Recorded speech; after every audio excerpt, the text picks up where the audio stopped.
Hello everyone, welcome back to the GATE lectures from UVIT.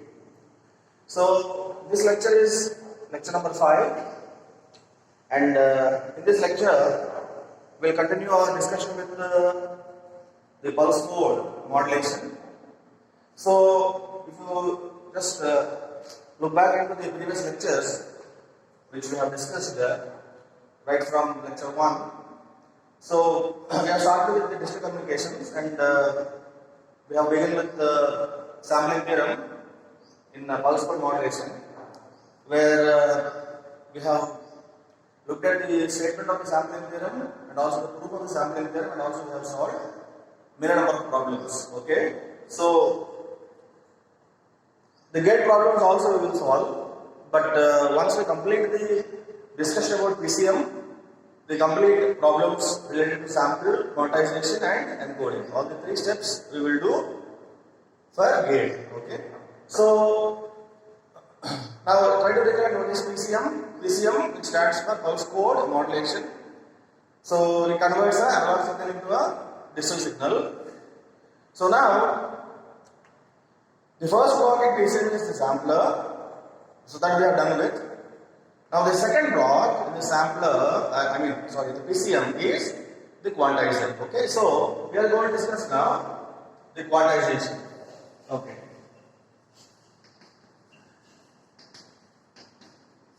So try to recollect. So what the sampler will do? It converts a continuous time signal into a discrete time signal, but we observe that the amplitudes are still continuous. Okay. So now the next step is the quantization in the PCM, where the quantizer, it works only on the amplitudes. Okay, so that means the continuous amplitudes are converted into finite amplitudes, or in other words, the infinite number of amplitude levels are converted into finite number. Okay, right? So when we say finite amplitudes, it is discrete number of amplitude levels. Okay. So how this process of conversion from infinite number of amplitude levels into finite number of amplitude levels takes place, in a quantizer, and what this process of quantization is all about. So that's what we are going to discuss in this part of the lecture. Okay. So now let me explain with an example how this quantization process will take place. So let us assume I have a signal which is extending from, say,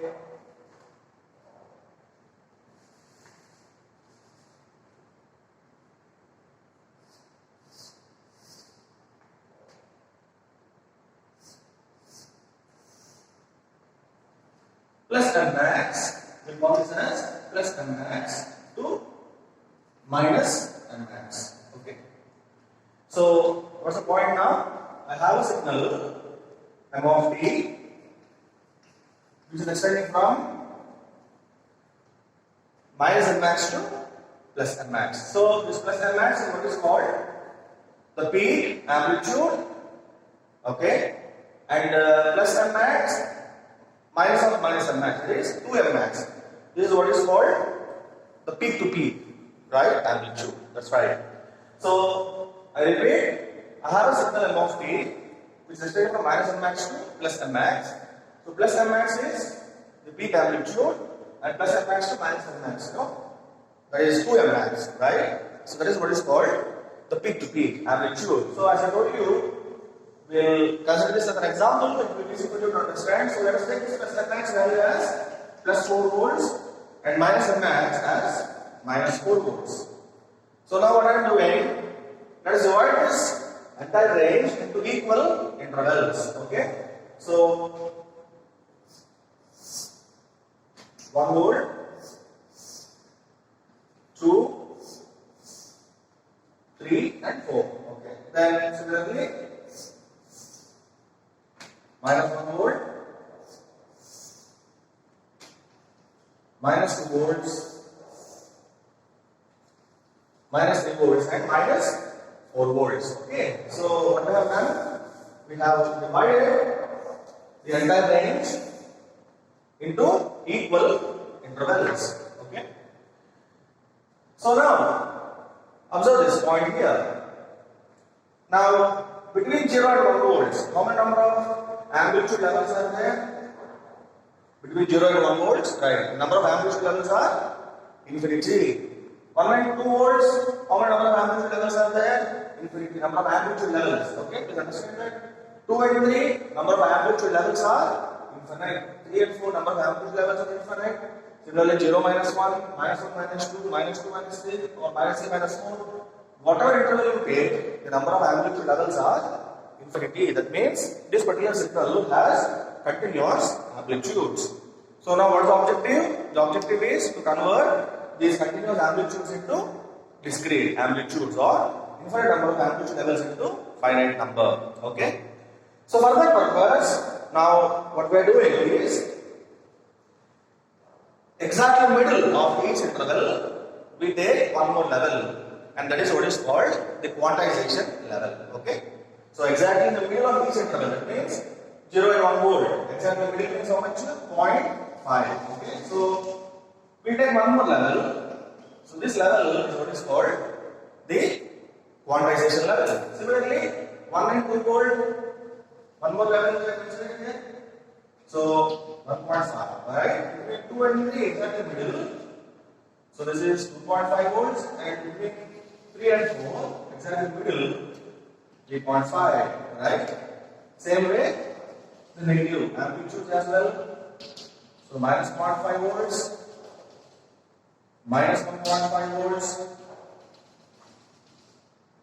minus 2.5 volts, and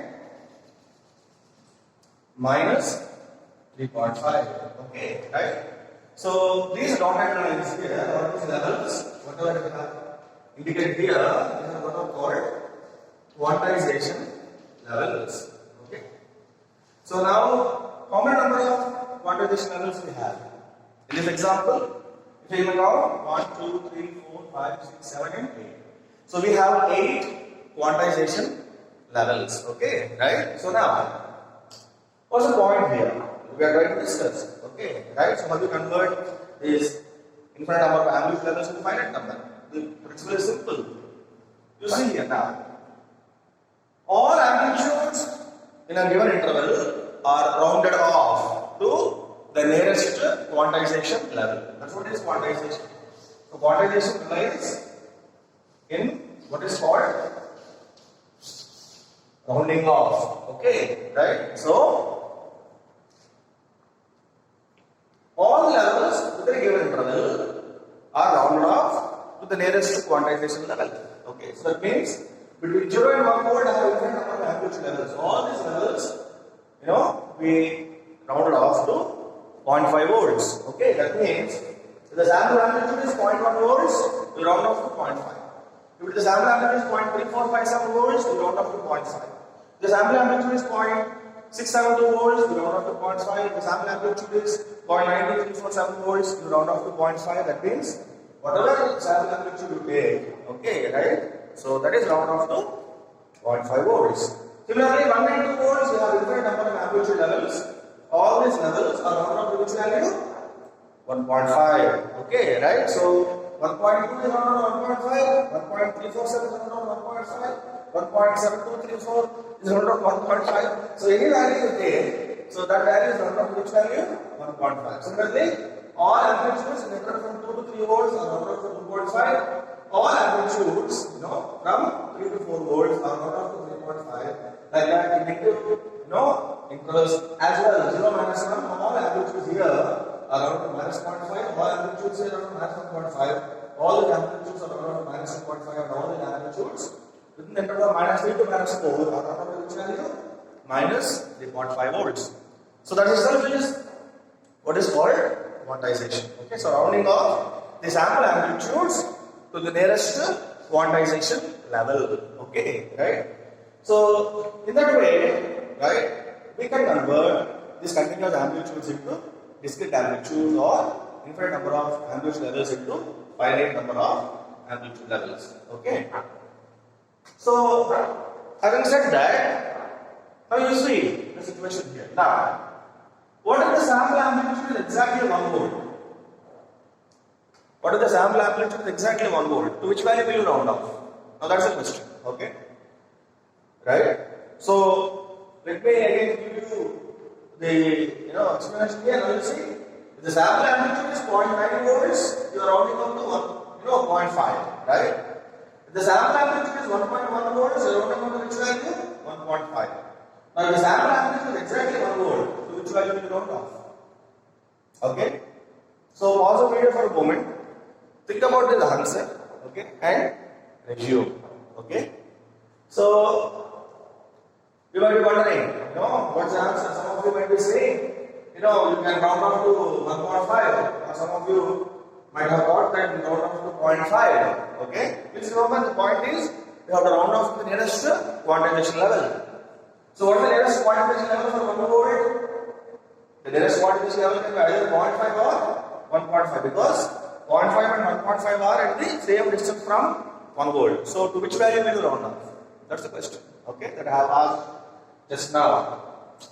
So, the answer is, it is like tossing a fair coin, okay, right? You toss a coin, okay, if it is heads, you can round up to 0.5, and if it is tails, you round up to 1.5, okay, right?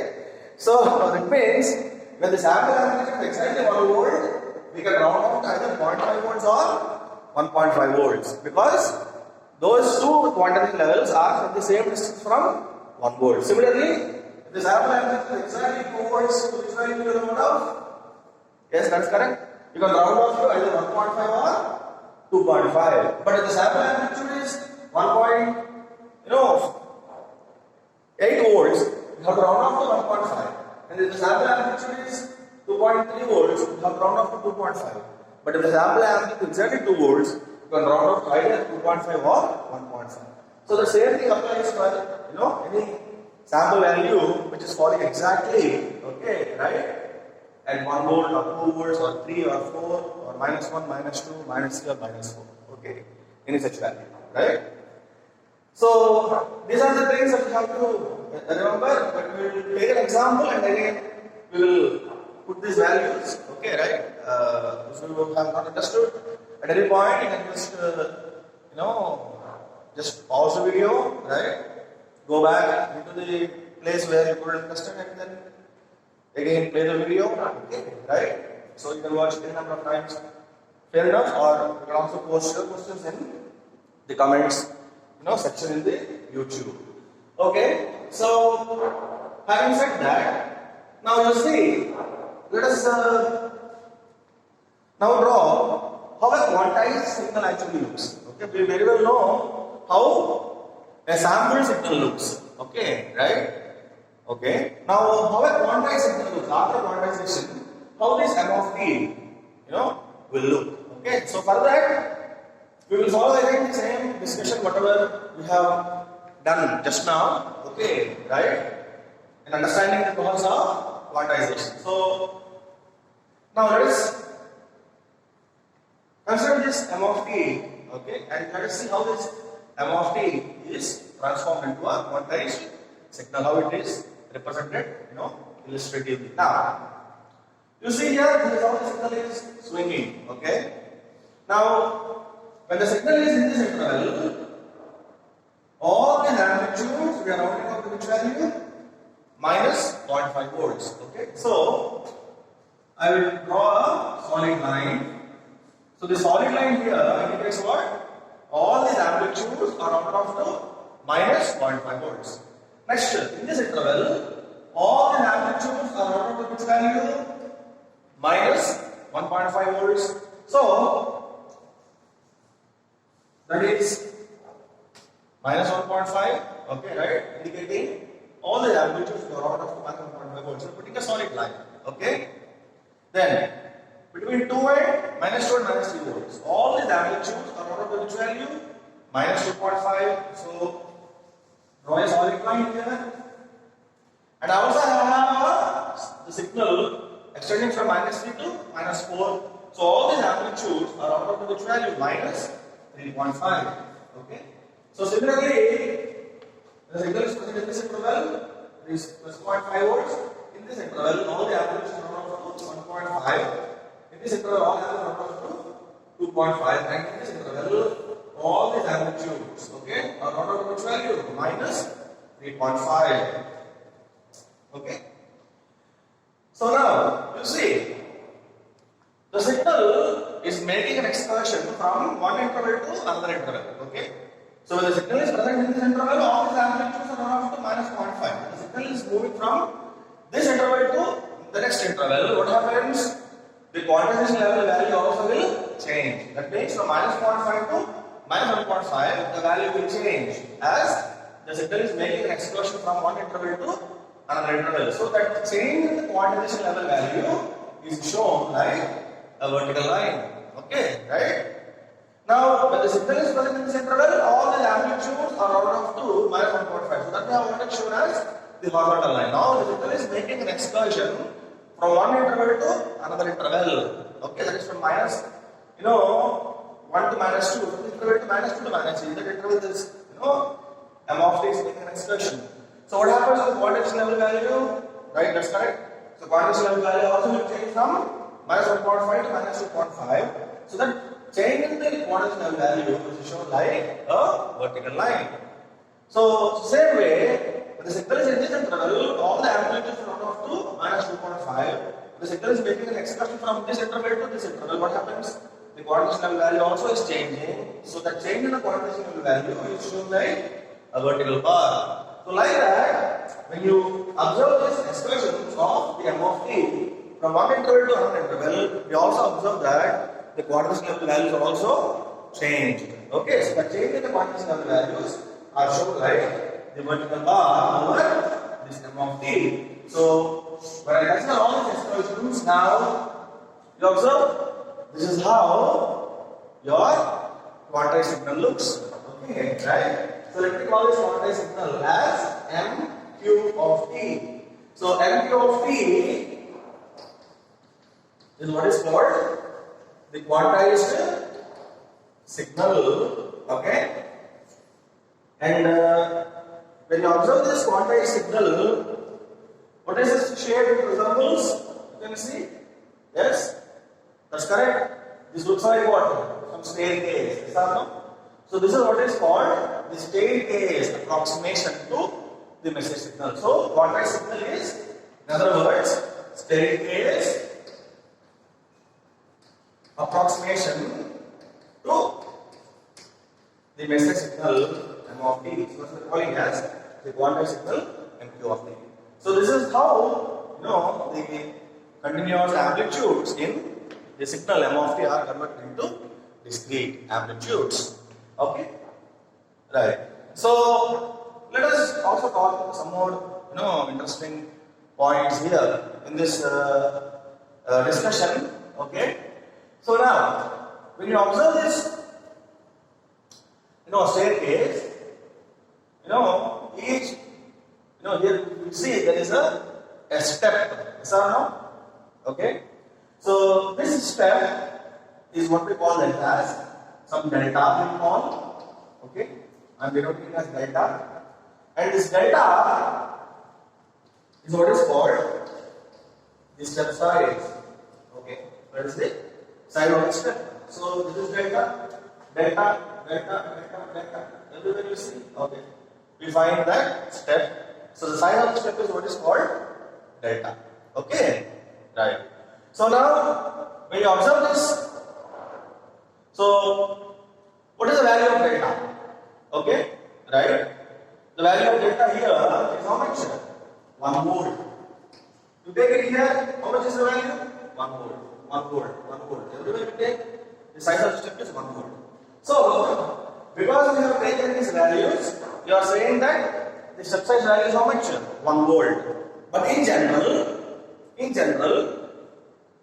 don't have this value. What I have is plus n max and minus n max and some quantization levels. Okay, without these values, how do you obtain an expression for delta? Okay, so that's what we are going to see now in part 2 of this lecture 5. Okay.